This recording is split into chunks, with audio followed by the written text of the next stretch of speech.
And now, the 1697th PMDB video, the Paul Michael David Bain video series, established 2010.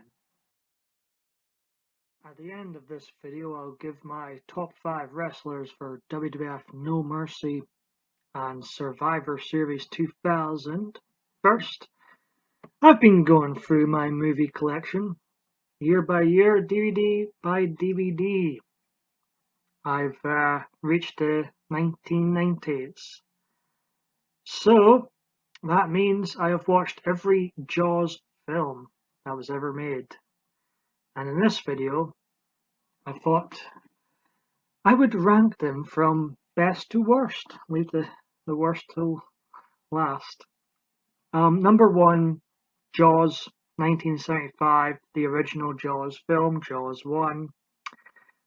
Arguably the only Jaws film that should have been made. Stars Roy Snyder. Also features Robert Shaw. Robert Shaw, one of the greatest actors ever that I've seen. I'm not a big movie fan, but as far as actors go, I haven't seen a better actor than Robert Shaw, really. And Roy Snyder, really excellent in this movie, directed by Steven Spielberg, of course.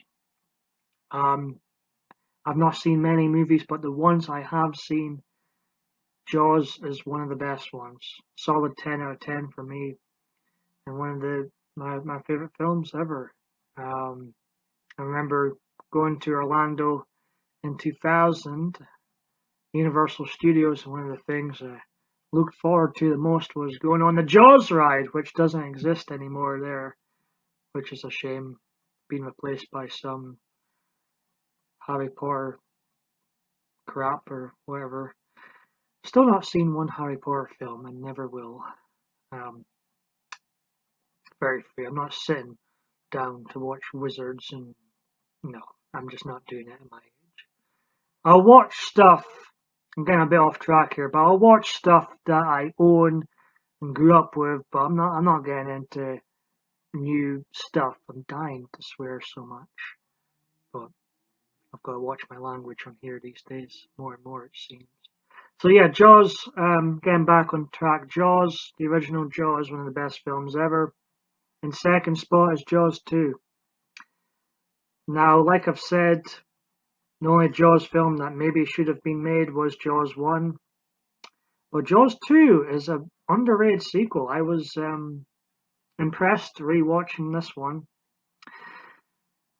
Some would say it's all about the shark that makes Jaws work. Well, I disagree. I think it's Roy Snyder that makes the Jaws films work, and this was his second and final appearance in a Jaws film, and he is deeply missed following Jaws 2. He didn't even want to do this Jaws 2 film, but you wouldn't, if you didn't know that, you wouldn't think that he was just phoning it in, because he gives another great performance in Jaws 2. I think it's set a few years after the original. The only thing that I don't like, that it's a 7.4 out of 10 for me. It overperforms as a Jaws sequel, but the only thing, one of the big things missing from this film, from the original, is Robert Shaw, who of course was eaten by the shark in the original, so it would have been kind of, you couldn't bring him back here, but he's missing. The mayor's back, played by actor Murray Hamilton, if I remember correctly. Lorraine Gray, the wife of Chief Brody, played by Roy Snyder. She's back in this film. It wouldn't be the last we see of her, as she would return in the fourth Jaws movie, which I'll get on to shortly. Yeah, Jaws 2, 7.4 out of 10. Very underrated, underappreciated sequel. Worth checking out. Also, Jaws, the original, had a great ending.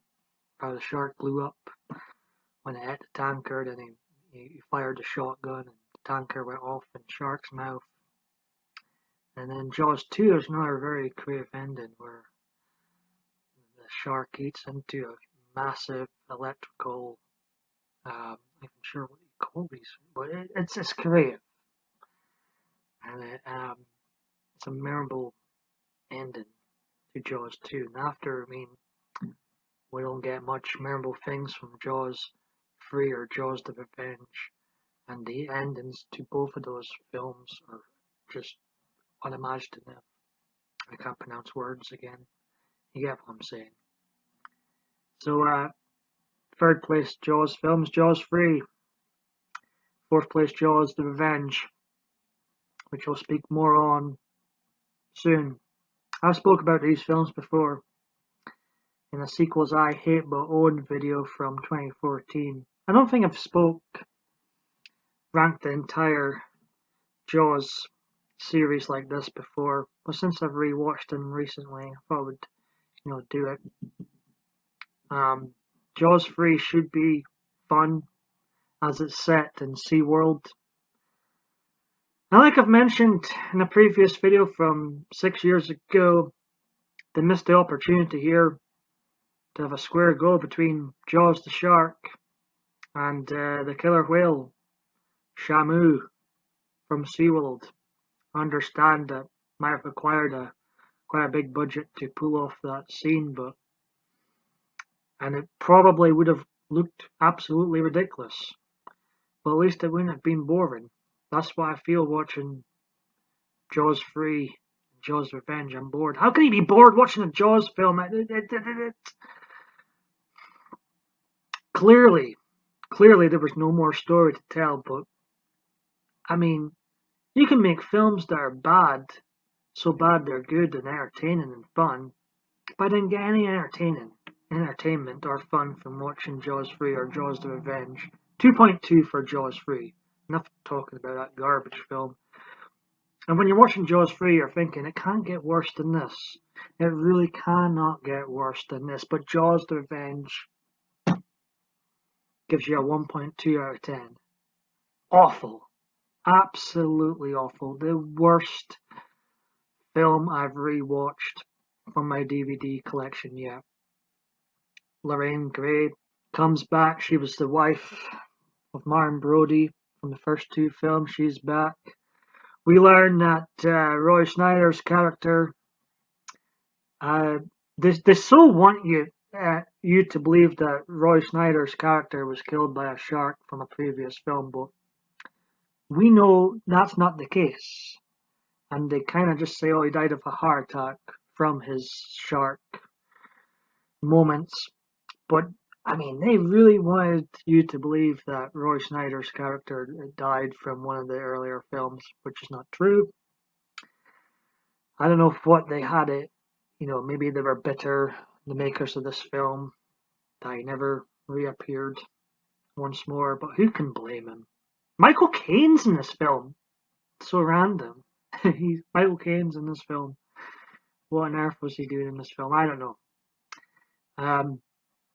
But Jaws the Revenge is not only dire, it's not only a very poorly made film with a shark. None of the sharks are convincing in the Jaws series, let's be honest, but this shark looks ridiculous. Absolutely ridiculous. Makes sounds like, roars like a lion. Very uninteresting film. And to do that BS where you're not sure if it's a dream sequence or reality, they do it far too often. So, when parts of the movie you're supposed to care, you don't because you think it's another damn dream sequence. There was a reason why there was not a Jaws 5.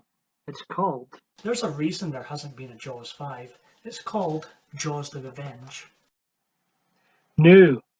Here are my top 5 for WWF No Mercy 2000. Featured the returning match for Stone Cold Steve Austin as he went to get revenge on Rikishi in what was one of the best no-holds-barred type of matches I've seen. This was, in my opinion, Stone Cold Steve Austin at his very best. I loved the whole no holds barred gimmick with Rikishi here.